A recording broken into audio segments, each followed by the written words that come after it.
क्या आपने कभी सोचा है कि दुनिया की टॉप 10 मोस्ट ओबीस कंट्रीज कौन सी हैं, जहां पे दुनिया के मोटे तरीन लोग पाए जाते हैं?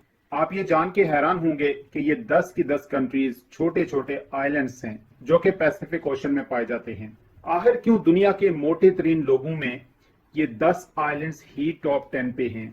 क्या ऐसी कॉमन बात है इन सब आइलैंड्स में जिसकी वजह से मोटे तरीन लोगों की तादाद दुनिया की किसी भी और कंट्री से यहाँ पे ज्यादा है? इन आइलैंड कंट्रीज की लिस्ट पे अगर नजर दौड़ाएं तो ये कंट्रीज हैं Nauru, Palau, Cook islands, Marshall islands, Tuvalu, Niue, Kiribati, Tonga, Samoa, Micronesia. Nauru island top 10 मोटे लोगों में नंबर 1 पे है।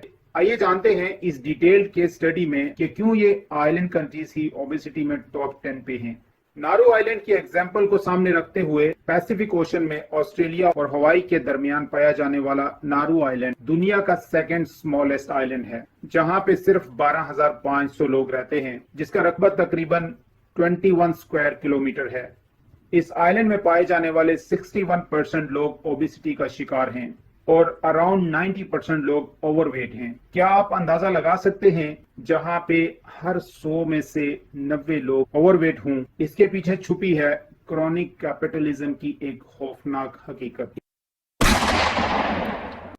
इस सब पे बात करने से पहले ये जानना जरूरी है कि कौन से लोग ओवरवेट या ओबीस की कैटेगरी में आते हैं। ये जानने के लिए एक कॉमन फैक्टर का इस्तेमाल किया जाता है जिसे बीएमआई कहते हैं, यानी बॉडी मास इंडेक्स। बीएमआई क्या है? कोई भी आम आदमी अगर अपना बीएमआई कैलकुलेट करना चाहे, सबसे पहले अपनी हाइट को फीट या इंचेस से मीटर्स में कन्वर्ट करना होता है। तो आप ये फार्मूला इस्तेमाल करके अपना बीएमआई कैलकुलेट कर सकते हैं। Body mass index BMI is a person's weight in kilograms divided by the square of height in meters. अगर हम BMI की कैटेगरीज की बात करें तो आपका BMI अगर लेस देन 18.5 है तो आप अंडरवेट की कैटेगरी में आएंगे, और अगर आपका BMI 18.5 से 24.9 तक आता है तो आप नॉर्मल वेट की कैटेगरी में आएंगे, और अगर आपका BMI 25 से 29.9 की रेंज में आता है तो आप ओवरवेट की कैटेगरी में आएंगे, और अगर आपका BMI 30 या उससे ज्यादा आता है तो आप ओबेसिटी की कैटेगरी में आएंगे, यानी आप ओबीस की कैटेगरी में आएंगे। 2013 में अमेरिकन मेडिकल एसोसिएशन ने एक रिपोर्ट में कहा था कि ओबेसिटी अपने आप में एक बीमारी है, और जनरली ये भी नोट किया गया है कि आप अगर ओवरवेट की कैटेगरी में हैं तो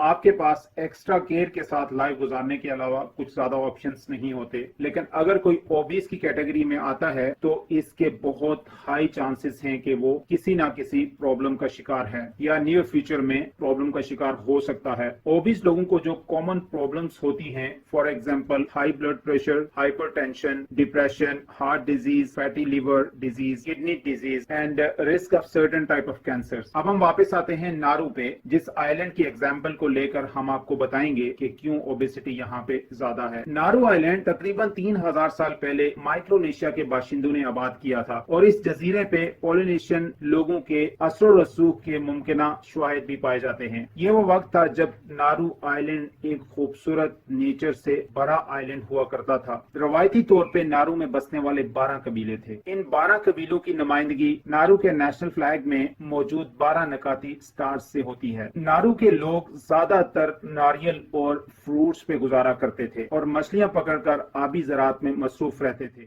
ऑस्ट्रेलिया और हवाई के दरमियान पाया जाने वाला नारू आइलैंड, जो कि नवंबर 8, 1798 तक नारू के लोगों के अलावा बाकी सारी दुनिया के लिए नामालूम था। जब स्नो हंटर नामी एक बरतानवी जहाज बहरे चीन के रास्ते से गुजर रहा था, जब जहाज करीब पहुंचा तो नारू के बहुत से मल्लाह जहाज के क्रू से मिलने अपनी कश्तियों से बाहर निकल आए। हंटर जहाज के क्रू ने ना जहाज छोड़ा और ना ही नारू के मल्लाह जहाज पे सवार हुए, लेकिन कैप्टन जॉन फर्न जहाज से बाहर गए और जजीरे के लोगों के अच्छे सलूक और वहाँ की ताजा गर्म हवा, जजीरे में फैली हरियाली, दरख्तों से लटकती खजूरें और सफेद रात के साहिल ने कैप्टन आइलैंड को इस कदर मुतासर किया कि कैप्टन ने इस जजीरे को प्लेजेंट आइलैंड का नाम दे दिया। ये नाम उस वक्त तक इस्तेमाल होता रहा जब तक जर्मनी ने 90 इयर्स बाद इस जजीरे पर अपना कब्जा नहीं जमा लिया। 1830 के आसपास यूरोपियन जहाज नारू आया करते थे ट्रेडिंग के लिए। इस आइलैंड के लोगों को शराब और गन्स देकर बदले में fruits, local palm oil, coconut और पीने का साफ पानी ले जाया करते थे। हथियारों और गन्स की ज्यादा इंपोर्ट्स ने 1978 में इस आइलैंड को सिविल वॉर का शिकार कर दिया। इस जंग के नतीजे में आइलैंड की तकरीबन आधी आबादी दुनिया फानी से कूच कर जाती है। बगावतों और साजिशों का फायदा उठाते हुए आखिर जर्मन अंपायर इस आइलैंड पे कब्जा जमा कर सारे हथियार अपने कंट्रोल में ले लेता है। फिर मई 1900 को इटली के researcher Albert Ellis Ocean Island के हिस्से में आते हैं और स्पेशली नारू में वर्केबल फॉस्फेट्स के डिपॉजिट्स डिस्कवर किए जाते हैं। उस वक्त फॉस्फेट एक इम्पोर्टेंट मिनरल थी जो खेती बाड़ी करते हुए एज एन आर्टिफिशियल फर्टिलाइजर के तौर पे इस्तेमाल की जाती थी। आखिरकार 1906 में जर्मनी के साथ एग्रीमेंट करके पैसिफिक फॉस्फेट कंपनी नारू में फॉस्फेट की माइनिंग शुरू कर देती है। फिर दुनिया की हिस्ट्री में आता है जुलाई 28, 1914 जब वर्ल्ड वॉर 1 शुरू होती है जो जाके खत्म होती है नवंबर 18, 1918 को। और इस वर्ल्ड वॉर 1 में बाकी काफी मुल्कों के साथ जर्मनी को भी शिकस्त होती है। इस जंग के बाद नारू ऑस्ट्रेलिया, यूनाइटेड किंगडम और न्यूजीलैंड के अंडर आ जाता है जॉइंट ट्रस्टीशिप एग्रीमेंट के तहत। ये एग्रीमेंट लीग ऑफ नेशंस के मैंडेट के तहत होता है। इसी के साथ इस आइलैंड पे पाए जाने वाले फॉस्फेट्स के रिजर्व्स ब्रिटिश कमिश्नर के हवाले हो जाते हैं। फॉस्फेट्स रिजर्व को ब्रिटिश बहुत ही कम कीमत में लेता है, यानी ½ पेनी पर टन मिलती है नारू को फॉस्फेट की। आगे जाके सेल किया जाता है 4.52 पाउंड पर टन। कुछ अरसे बाद नारू के लिए प्राइस को 2 पेंस और बढ़ा दिया जाता है जो कि अब भी ना होने के बराबर थी। ब्रिटिश कंपनीज नारू के हिस्से का प्रॉफिट अपनी जेब में डालकर एंजॉय करती हैं। 1 सितंबर 1939 को शुरू होने वाली world war 2 Japan and Germany हार जाते हैं।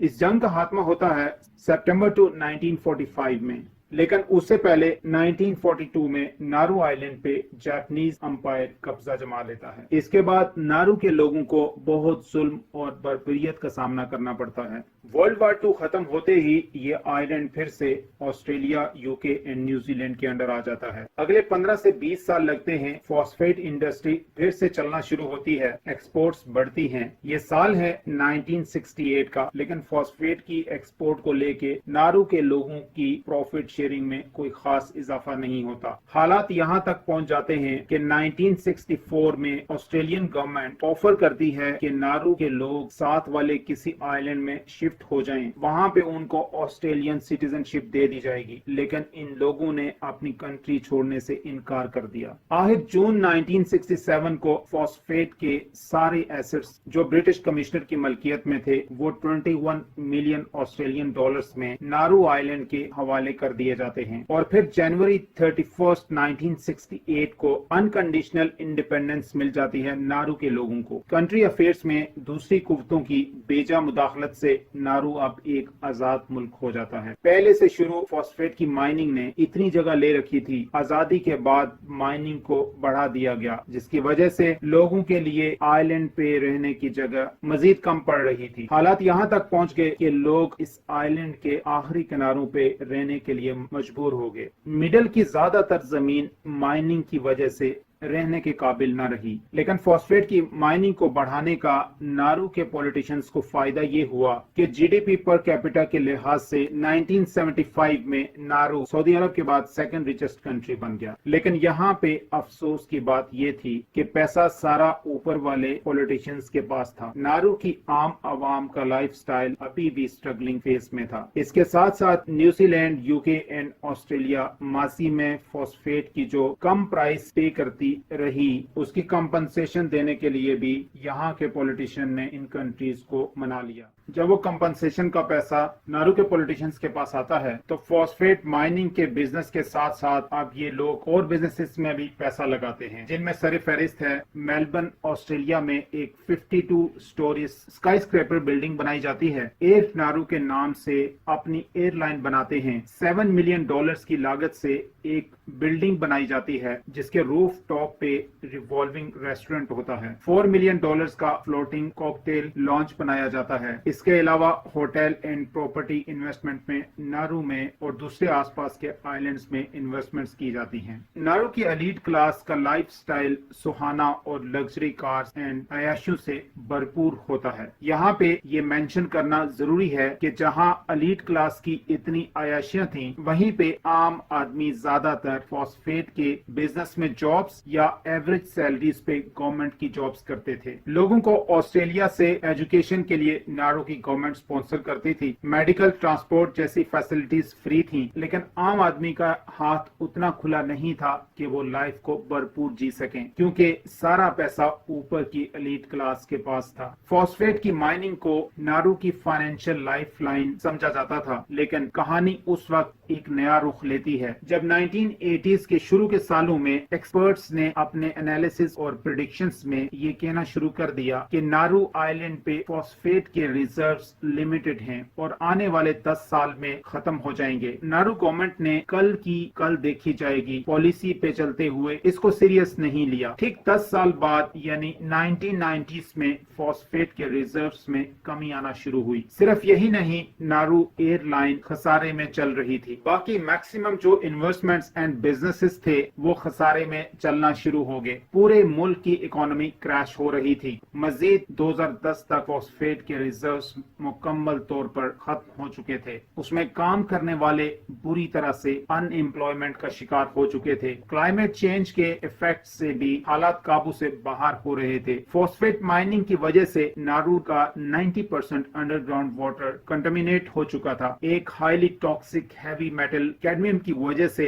और इसकी वजह से नारू के लोगों को आने वाले वक्तों में bone damage, lung damage, kidney damage की बीमारियों के शिकार होने का अंदेशा था। ऐसे हालात में फिशिंग करना भी इनके लिए पॉसिबल नहीं था, क्योंकि मछलियों में भी हैवी टॉक्सिक पाया जाने का अंदेशा था। यानी इन लोगों के पास ना फिशिंग का ऑप्शन था और ना ही फ्रूट वेजिटेबल उगाने और ना ही साफ पीने का अपना पानी अवेलेबल था। 18वीं सदी में यहाँ पे जो वेजिटेबल्स फ्रूट्स हुआ करते थे, अब जमीन इस काबिल नहीं रही कि खेती बाड़ी की जाए। हाल ही में यूनिवर्सिटी ऑफ ऑक्सफोर्ड की एक रिसर्चर इस आइलैंड पे अराउंड 1 साल के करीब रही और इस रिसर्चर लेडी ने बताया कि नारू आइलैंड पे आपको वीक में एक बार कहीं सब्जी मिल जाए तो बड़ी बात है। इस आइलैंड पे ये हालात हो चुके हैं कि खाने पीने का कुछ अपना नहीं, सब ज्यादातर न्यूजीलैंड और ऑस्ट्रेलिया से इंपोर्ट करना पड़ता है। इस सब पे हैरान कुन बात यह है कि सस्ता और प्रोसेस कैंड फूड इंपोर्ट किया जाता है, क्योंकि अगर अपने मुल्क में खाने पीने की कोई प्रोडक्ट नहीं होगी तो इंपोर्टेड क्वालिटी आइटम्स महंगी होने की वजह से मेजॉरिटी लोगों की अफोर्डेबिलिटी से चीजें बाहर निकल गईं।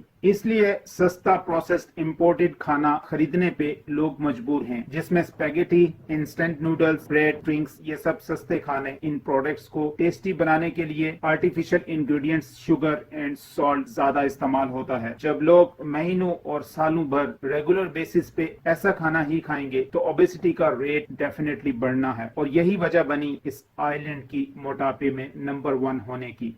अब सवाल ये पैदा होता है कि कौन रिस्पॉन्सिबल है इस तरह के अनहेल्दी फूड सप्लाई करने का। इस तरह के अनहेल्दी प्रोडक्ट सप्लाई करने वाली क्रॉनिक कैपिटलिस्ट बड़ी बड़ी कंपनीज जो सालों से पैसा बटोर रही हैं, इन प्रोडक्ट्स को एडवर्टाइज ऐसे किया जाता है जैसे इससे ज्यादा हेल्दी फूड दुनिया में नहीं। पैसे की लालच, लोगों की सेहत के साथ खेलना इनका बिजनेस बन चुका है। इसलिए हर बंदा अपनी कैपेसिटी में जितना हो सके हेल्दी फूड का इस्तेमाल करे। आप जो खाते पीते हैं, आपको पता होना चाहिए कि उसका सेहत पे क्या नेगेटिव एंड पॉजिटिव इम्पैक्ट पड़ता है। कमेंट सेक्शन में इस केस स्टडी के बारे में आपकी राय हमारे लिए बहुत अहमियत की हामिल है। इसी तरह की इन्फॉर्मेटिव एंड इंटरेस्टिंग वीडियोस के लिए हमारे चैनल को सब्सक्राइब कर लीजिएगा, बेल आइकन पर क्लिक कर लीजिएगा, और अगर वीडियो अच्छी लगी तो इसे लाइक एंड शेयर जरूर कीजिएगा। नेक्स्ट वीडियो तक अपना बहुत सारा ख्याल रखिएगा। Thank you very much.